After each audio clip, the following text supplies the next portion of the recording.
এদিকে আবারও শেখ হাসিনার পক্ষে সাফাই গাইল জাতিসংঘ। শোনা যাচ্ছে ঈদের দিনেই দেশে ঢুকবে শেখ হাসিনা।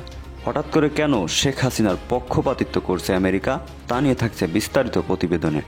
শেখ হাসিনার বাংলাদেশের ফেরা নিয়ে এবার নতুন তথ্য দিলেন তার ছেলে সজীব ওয়াজেদ জয়। শেখ হাসিনা মাননীয় প্রধানমন্ত্রী, উনি বলেছেন বাংলাদেশে ঢুকবেন, পারলে ডক্টর ইউনূস ঠেকাও। আওয়ামী লীগ এখন সুযোগ খুঁজছে যে কোনো উপায়ে দেশে ফিরে রাজনীতি করতে চান। ঢাকা ওবায়দুল কাদের হঠাৎ করে একটা লারা দিয়েছে।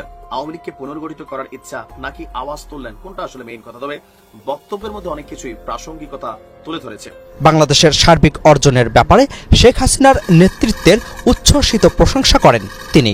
ব্রেকিং নিউজ, এবার দেশে ফেরার ঘোষণা দিয়েছেন প্রধানমন্ত্রী শেখ হাসিনা এবং ওবায়দুল কাদের। যে কোনো সময় তারা একযোগে জাতিসংঘের সহায়তায় দেশে ফিরে। দর্শক, এতক্ষণ দেখছিলেন সংবাদের শিরোনাম। আজকের বাংলা খবর 7 জুন 2025 বাংলাদেশ আপডেট নিউজে আপনাকে স্বাগতম। দর্শক, শিরোনামে দেখছিলেন খুবই গুরুত্বপূর্ণ কিছু তথ্যপত্র। ঈদের দিনকে কেন্দ্র করে আওয়ামী লীগের মহাপরিকল্পনা, পাশাপাশি শেখ হাসিনাও দেশে ফেরার ঘোষণা দিয়েছে। দর্শক, আপনারা জানেন শেখ হাসিনার বিচার কাজ শুরু হয়েছে রীতিমতো। সারা বিশ্বের মানুষ কিন্তু সেটা জানে, সেটা স্যাটেলাইট টিভি চ্যানেলেও প্রচারিত হয়েছে। তবে শেখ হাসিনা ভয় পাচ্ছে না কেন? যে তার বিচার হচ্ছে, তার ফাঁসি হয়ে যেতে পারে। তার একমাত্র কারণ, তার পাশে যুক্তরাষ্ট্র এসে দাঁড়িয়েছে। দর্শক, যুক্তরাষ্ট্রের সাথে কিভাবে সখ্যতা গড়ে তুলেছে শেখ হাসিনা, ওবায়দুল কাদের, তা নিয়ে থাকছে বিস্তারিত প্রতিবেদন। আর কবে তিনি দেশে আসতে পারে সে বিষয়ে থাকছে বিস্তারিত গুরুত্বপূর্ণ তথ্য। তাই কথা না বাড়িয়ে চলুন আমরা বিস্তারিত দেখে আসা। আশা করি সঙ্গে থাকবেন এবং পরবর্তী আপডেট পেতে চ্যানেলটি সাবস্ক্রাইব করবেন। এবং এতক্ষণ যারা লাইক দিন, অবশ্যই লাইক দিয়ে চলুন আমরা বিস্তারিত তথ্যগুলো স্ক্রিনের মাধ্যমে দেখে আসি। বাংলাদেশে ঢুকবেন, পারলে ডক্টর ইউনূস ঠেকাও, আমরাও দেখব। বঙ্গবন্ধু কন্যা, আপনি বাংলাদেশে যাবেন, আমার বাসায় উঠবেন এবং আমার বাসা আপনার নামে আমি লিখে দেব। মুক্তিযুদ্ধ, বঙ্গবন্ধু, বাংলাদেশ, এই তিনটার উপরেই। আজকে যদি মুক্তিযুদ্ধ আমরা না করতাম, আজকে এই বাংলাদেশকে আমরা ফিরে পেতাম না।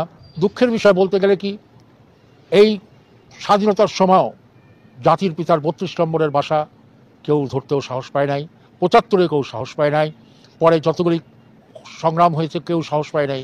কিন্তু এই 24শে আগস্ট মাসে বঙ্গবন্ধুকে শাহাদত করা হয়েছিল। সেই মাসে বঙ্গবন্ধুর বাসাকে গুড়িয়ে দেওয়া হয়েছে, বঙ্গবন্ধুর নামকে উড়িয়ে দেওয়া হয়েছে, বঙ্গবন্ধুর যে বাংলাদেশের যে টাকা যেখানে বঙ্গবন্ধুর ছবি ছিল সেটাকে উড়িয়ে দেওয়া হয়েছে। আমি বলবো সবাই মুক্তিযোদ্ধারা, আমরা যারা দেশ স্বাধীন করেছি বঙ্গবন্ধুর নেতৃত্বে, আওয়ামী লীগের নেতৃবৃন্দ যারা বিদেশে আছেন, যুবলীগ, ছাত্রলীগ, শ্রমিক লীগ, মহিলা আওয়ামী লীগ, স্বেচ্ছাসেবক লীগ, কৃষক লীগ, এক হয়ে আমাদেরকে আবার আরেকটি মুক্তিযুদ্ধ করে দেশকে পরাধীনতা থেকে স্বাধীন করতে হবে। ডক্টর ইউনূস আগামী 10 তারিখে লন্ডনে যাচ্ছে। ডক্টর ইউনূস, এখানে কিন্তু সারা পৃথিবীর রাষ্ট্রপতিতে দাওয়াত দেওয়া হয়েছে। ডক্টর ইউনূস রাষ্ট্রপতিকে বাদ দিয়ে উনি প্রধান উপদেষ্টা হিসাবে লন্ডনে উনি যাচ্ছেন। আমাদের সেনাবাহিনীকে অনুরোধ করব, মুক্তিযুদ্ধে আপনারা আমাদের সাথে ছিলেন এবং সেনাবাহিনী, আপনাদেরকে আমি রিকোয়েস্ট করব, আপনারা ইউনূসের এইসব কাজের জন্যে এবং উপদেষ্টা কাজের জন্য আমি এখান থেকে রিকোয়েস্ট করব, আপনারা ইউনূসকে আপনারা গ্রেফতার করুন এবং তাকে বিচারের আওতায় আনুন। এবং আরেকটি কথা, বঙ্গবন্ধু কন্যা জননেত্রী শেখ হাসিনার বাসা ভেঙে দেওয়া হয়েছে, 32 নম্বরকে শেষ করে দেওয়া হয়েছে। আমাদের সবাই অন্তরের ভিতরে বঙ্গবন্ধু আছে, 32 নম্বরও আছে। আমার বাবার বয়স ছিল 45 বছর, শহীদ ডক্টর আশরাফ আলী তালুকদার আমার বয়স ছিল 18 বছর। তখন আমি মেডিকেলের প্রথম বর্ষের ছাত্র। আমার সামনে আমার বাবাকে হত্যা করা হয়েছে এবং হত্যা করার আগে বলা হয়েছে, বল শেখ মুজিব তোরা পাপ হ্যায়। আমার নাম শেখ মুজিব, পুরা বাংলাদেশ কো ফাদার হ্যায়। তারা বলেছিল তো হিন্দু কা বাচ্চা হ্যায়, কাফির কা বাচ্চা হ্যায়। তারপরে আমি বলেছিলাম বিসমিল্লাহির রহমানির রহিম, লা ইলাহা ইল্লা আনতা সুবহানাকা ইন্নী কুনতু মিনাজ জালিমিন। তখন তারা গুলি করে আমার সামনে আমার বাবাকে হত্যা করা হয়। আমি 18টা গুলি থেকে বেঁচে আসি এবং মুক্তিযুদ্ধ জয়েন করি এবং জাতির পিতা আমাকে মস্কোতে নিয়ে যে আমার হাতকে ঠিক করেন। আজকে আমি বেঁচে আছি জাতির পিতার জন্যে। আজকে বঙ্গবন্ধু কন্যা, আপনার কোনো ভয় নাই, আমি বেঁচে আছি। আমার শেষ রক্তবিন্দু পর্যন্ত আপনার জন্য কাজ করে যাব। আপনি বাংলাদেশে যাবেন, আমার বাসায় উঠবেন এবং আমার বাসা আপনার নামে আমি লিখে দিব। জননেত্রী শেখ হাসিনা মাননীয় প্রধানমন্ত্রী, উনি বলেছেন বাংলাদেশে ঢুকবেন, পারলে ডক্টর ইউনূস তুমি বঙ্গবন্ধু কন্যা জননেত্রী শেখ হাসিনাকে ঠেকাও, আমরাও দেখব। হঠাৎ করেই দীর্ঘদিন যাবৎ, প্রায় 10 মাস যাবৎ দলের এক সময়ের ব্লুটুথ ম্যান, সারাদিন রাত লাইট ক্যামেরা অ্যাকশন, গণমাধ্যমে বিবৃতি, এগুলো থেকে দূরে থাকা ওবায়দুল কাদের হঠাৎ করেই একটা লারা দিয়েছেন। তো কেউ কেউ বলছেন যে এই লারাটার আসলে কারণ কি? কোনো গ্রিন সিগন্যাল, অথবা রাজনীতিতে আবারও ফিরে আসার ইচ্ছা, অথবা আওয়ামী লীগকে পুনর্গঠিত করার ইচ্ছা, নাকি আওয়াজ তুললেন, কোনটা আসলে মেইন কথা? তবে বক্তব্যের মধ্যে অনেক কিছুই প্রাসঙ্গিকতা তুলে ধরেছে। আওয়ামী লীগ সরকারের ভুল মানে গেল 10 মাস যাবৎ সারা বাংলাদেশের মানুষের বা রাজনৈতিক দলগুলোর একটা প্রধান বক্তব্য যে আওয়ামী লীগ জুলাই আগস্টের ঘটনার জন্য তারা ভুল বা ক্ষমা চায়নি। এটা যে ভুল হয়েছে সেটা স্বীকার করে ক্ষমা চায়নি। তবে গত 10 মাসের প্রেক্ষাপটে এখানে যা যা আসছে, পলিটিক্যালি এটা যে সরকার পতনের আন্দোলন ছিল, এটা স্পষ্ট মেটিকুলাসলি ডিজাইন ছিল। এই জায়গাটাকে ধরে রাখছে আওয়ামী লীগ। আওয়ামী লীগের বক্তব্য হচ্ছে যে ডক্টর মোহাম্মদ ইউনূস তিনি নিজে বলছেন যে এটা একটা মেটিকুলাস ডিজাইনড প্ল্যান ছিল। আওয়ামী লীগ সরকারের পতনের পেছনের মাহফুজ হচ্ছে সেটা মাস্টার মাইন্ড। ইভেন জামাতও বলছে এটা কোনো কোটা টোটার আন্দোলন ছিল না। জামাতের এক নেতার বক্তব্য ভাইরাল যে এটা ছিলই। জামাত তারা দীর্ঘদিন যাবৎ পরিকল্পনা করে সরকারকে ফেলে দেওয়ার জন্য নানান পরিকল্পনা করেছে। সো মার্কেটে এখন নানান ধরনের অবস্থান, এনসিপির বিভিন্ন কর্মকাণ্ডেও সাধারণ মানুষের মধ্যে, ছাত্রদের মধ্যে চিন্তা ভাবনা আসছে, এটাও একটা পরিকল্পিত কাহিনী ছিল। কিন্তু যত কিছুই বলা হোক, জুলাই আগস্টে যে মানুষগুলো মারা গেছে এটার দায়ভার আওয়ামী লীগকে নিতেই হবে। কারণ তারা স্বাধীন দেশের জনগণের উপর এই ধরনের হত্যা বা যে কর্মকাণ্ড চালিয়েছে সেটার জন্য তাদেরকে বিচারের মুখোমুখি হতে হবে, এটা তো নিশ্চিত। অলরেডি ট্রাইব্যুনাল গঠন হয়েছে। যাই হোক, এর মাঝখানে এই যে আমি যে কথাগুলো বলছি এগুলো রাজনৈতিক এবং জনগণের অনেকেরই মনের ভাষা।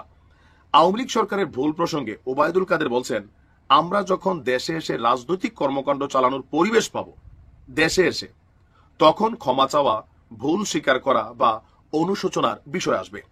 বিবিসিকে দেওয়া, আন্তর্জাতিক গণমাধ্যম বিবিসি বাংলাকে দেওয়া এক সাক্ষাৎকারে আপনার কলকাতায় অবস্থানরত ওবায়দুল কাদের তিনি দাবি করছেন জুলাই গণঅভ্যুত্থানের পর তিনি বাসা বদল করে আত্মগোপনে ছিলেন। শেষ পর্যন্ত গত বছর নভেম্বরে নিরাপদে তিনি দেশ ছেড়েছেন। ছাত্রদের সেই আন্দোলনে নিজেদের কিছু ভুল এবং পরিস্থিতি নিয়ে তাদের মধ্যেও আলোচনা রয়েছে বলে উল্লেখ করেন। একই সঙ্গে তার বক্তব্য, তাদের সরকারের পতনের আন্দোলনকে গণ অভ্যুত্থান বলে সঠিক হবে না, এতে উত্থান হয়েছে সাম্প্রদায়িক শক্তির। পতনের আভাস কি পেয়েছিলেন, সাংবাদিকের প্রশ্ন ছিল। তার বক্তব্য যে তিনি সেদিন ঢাকামুখী মিছিলের খবর পান, সংসদ ভবন এলাকাতেই অন্য একটি বাড়িতে গিয়ে আশ্রয় নেন। রাজপথের পরিস্থিতি দেখে বাসভবন থেকে সরে পড়ার বিষয়টা যে অনুধাবন করতে হলো সেটা কাদের প্রকাশ করেছে। এক পর্যায়ে জানতে পারেন যে সেনাপ্রধান জেনারেল ওয়াকারুজ্জামান বেতার এবং টেলিভিশনে ভাষণ দেবেন, সেই খবর পেয়ে বাইরে যাওয়ার সুযোগ ছিল না। তো এখানে বিভিন্ন বর্ণনার এক পর্যায়ে তার বক্তব্য যে এই যে এখন তাদেরকে ক্ষমা চাওয়ার ইস্যুটা যেটা বা জনগণের যে দাবি, এই মুহূর্তে আওয়ামী লীগ কি ক্ষমা চাইবে কিনা, তার স্পষ্ট বক্তব্য যে আওয়ামী লীগ মনে করছে যে এখন তারা দেশে নাই, বিদেশ থেকে তারা রাজনীতি ওইভাবে করছেও না। যখন দেশে আসবে, রাজনীতি করার সুযোগ পাবে বা রাজনীতি করবে, তখন জনগণের সামনে এই জুলাই আগস্টে কি ভুল হয়েছিল বা অন্যায় হয়েছিল বা ক্ষমা চাইবে কি চাইবে না, ওইটা তখনকার প্রেক্ষাপট। তার মানে এখন ক্ষমা চাইবে না, বিচার যাই হোক, এটা তো স্পষ্ট। তো এতদিন পরে হঠাৎ করে আন্তর্জাতিক গণমাধ্যমকে সাক্ষাৎকার দেওয়া নিয়ে কেউ কেউ বলছেন যে কোথাও কোনো গ্রিন সিগন্যাল আসলো কিনা, অথবা আওয়ামী লীগ নতুন কোনো পরিকল্পনা করছে কিনা। অবশ্যই করছে। প্রকাশ্যে যখন রাজনীতি বন্ধ হয়, সংগঠন হিসেবে আপাতত নিষিদ্ধ নির্দিষ্ট সময় পর্যন্ত, সো গোপনে তারা তাদের রাজনৈতিক কর্মকাণ্ড চালাবে। শেখ হাসিনার বাংলাদেশের ফেরা নিয়ে এবার নতুন তথ্য দিলেন তার ছেলে সজীব ওয়াজেদ জয়। তার দাবি, অন্তর্বর্তীকালীন সরকার নির্বাচন আয়োজনের সিদ্ধান্ত নিলেই দেশে ফিরবেন হাসিনা। তবে ওই নির্বাচনে শেখ হাসিনা অংশগ্রহণ করবেন কিনা সে সম্পর্কে স্পষ্ট কোনো বার্তা দেননি জয়।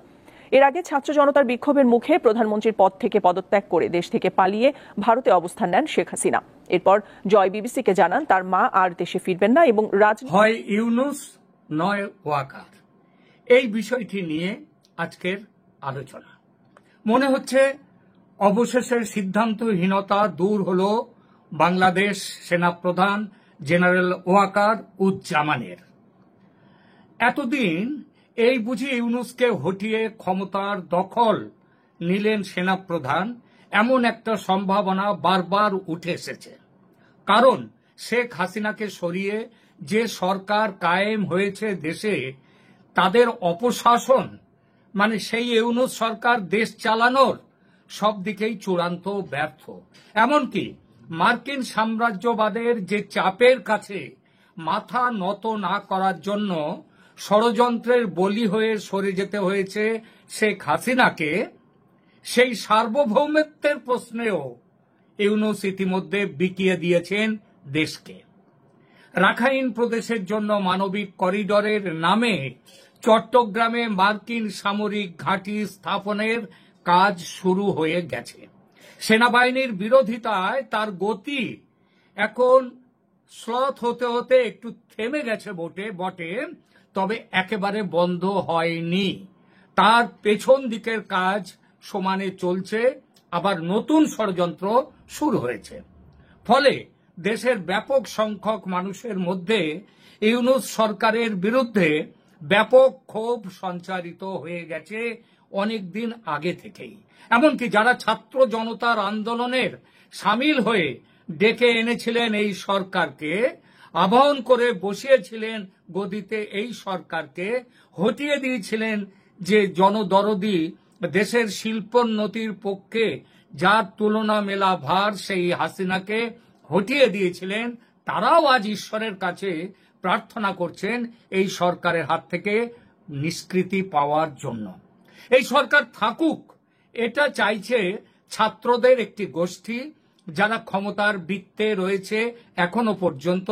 ইউনূসের নিজস্ব কোটারি, তার উপদেষ্টা পরিষদ, জাতীয় নাগরিক পার্টি নামে একটি ভুঁইফোড়, ওই ইউনূসের বকলমে ইউনূস চান্নে মাথা, সেই পার্টি এবং জামায়াত সহ ইসলামী মৌলবাদী দলগুলো, এরাই কেবল চাইছে ইউনূসের এই সরকারকে। এই মৌলবাদীরা তাদের ঈপ্সিত লক্ষ্য বাংলাদেশকে দুনিয়ার চরমতম শরিয়া মোতাবেক রাষ্ট্র হিসেবে গড়ে তোলা। এই লক্ষ্য পূরণের জন্য যে রোডম্যাপ নিয়ে চলছে, সেই রোডম্যাপে ইউনূসকে ক্ষমতায় রাখতেই হবে, নইলে বাংলাদেশে আবার ফিরে আসবে ৭১-এর মুক্তিযুদ্ধের চেতনা, বাঙালি সংস্কৃতির চেতনা, সুফি বাউল উদার ধর্মীয় চেতনা। এরা আবার ফিরে আসবেই, কারণ বাঙালির রক্তে আছে এরা। বাঙালির চেতনার শিকড় প্রথিত যে মাটিতে, সে মাটি বালুকাময় আরবের মাটি নয়, সে মাটি সজল শ্যামল এই নরম বাংলার মাটি। সামনে ঈদ, খুশির ঈদে এবার খুশি নেই বাংলাদেশে, তবু তারই মধ্যে খুশি খুঁজে নিতে চাইছে দেশের মানুষ। খুশির সঙ্গে পরম করুণাময় আল্লাহর কাছে প্রার্থনাও যে জানাতে হবে এই সরকারের পতনের জন্য। মানুষের মনের খবর জানে যারা ইউনূসকে চায়, যারা তারাও জানে যে মানুষ কি চাইছে, বাংলাদেশের মানুষ এখন কি চাইছে। তারা এটাও জানে আমেরিকা তাদের নিজেদের স্বার্থ রক্ষার জন্য ইউনূসকে রাখতে চাইছে ক্ষমতায়। তাকে ক্ষমতার লোভ দেখিয়ে, আর লোভী ইউনূস সেই ক্ষমতার লোভের কাছে হার মেনেছে, নিজেকে বিকিয়ে দিয়েছে, দেশের সর্বনাশ করছে। সেই চেষ্টায় আমেরিকা আর একটা কাজ কিন্তু ইতিমধ্যে করার চেষ্টা করেছিল।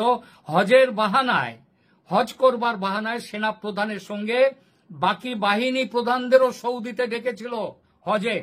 সৌদি আরব এখন ট্রাম্পের খুব কাছের। কয়েকদিন আগে কাতারে মধ্যপ্রাচ্যের দেশগুলোর সঙ্গে বৈঠক করে গেছেন ট্রাম্প, এ খবর আপনারা জানেন। সেখানে কয়েক হাজার বিলিয়ন ডলার, আপাতত $700 বিলিয়ন ডলার মূল্যের নিবেশ করতে চাইছে সৌদি আরবিয়া আমেরিকাতে, এবং একইভাবে কাতার তারাও নিবেশ করতে চাইছে, এবং আরো অনেক দেশ। ফলে ট্রাম্প মহা খুশি এখন আরবের দেশগুলির জন্য। এমনকি সিরিয়ার বর্তমান প্রেসিডেন্ট, যাকে কয়েক মাস আগেও টেরোরিস্ট হিসেবে স্ট্যাম্প মেরে দিয়েছিল আমেরিকা, তার প্রশংসাতেও পঞ্চমুখ হয়ে গেছেন ট্রাম্প। তাকে বলেছেন ভেরি স্মার্ট ইয়ং ম্যান, বলেছেন তাকে। মৌলবাদ ও সন্ত্রাসবাদের এখন প্রবল বন্ধু হচ্ছেন ডোনাল্ড ট্রাম্প। নির্বাচনের আগে যিনি গায়ে অন্য একটা ভেক ধরে নিয়েছিলেন, সেটা হচ্ছে সন্ত্রাসবাদের বিরোধিতার ভেক, মৌলবাদের বিরোধিতার ভেক। জামাত বুঝে গেছে যে ট্রাম্প কি জিনিস, একে পয়সা দিয়ে কিনে নেওয়া যায়। আর বুঝেছে বলে এই সোনার সুযোগ নিজেদের উদ্দেশ্য সিদ্ধির কাজে ব্যবহার করতে তারা মরিয়া, জামাত মরিয়া। তাদের পরিকল্পনা স্পষ্ট, বাংলাদেশকে ইসলামী দেশ করতে হবে। তার জন্য কি করা দরকার? জুলাই ঘোষণাপত্র জারি করে দেশের বর্তমান সংবিধানকে বাতিল করে দেয়া তাদের এজেন্ডার একদম প্রথমে। তারপরে কি? তারপরে হচ্ছে নতুন সংবিধান অনুযায়ী আওয়ামী লীগের নিযুক্ত যে রাষ্ট্রপতি জনাব শাহাবুদ্দিন চুপ্পুকে। তো দর্শক দেখছিলেন আজকের বাংলা খবর 7 জুন 2025 বাংলাদেশ আপডেট নিউজ।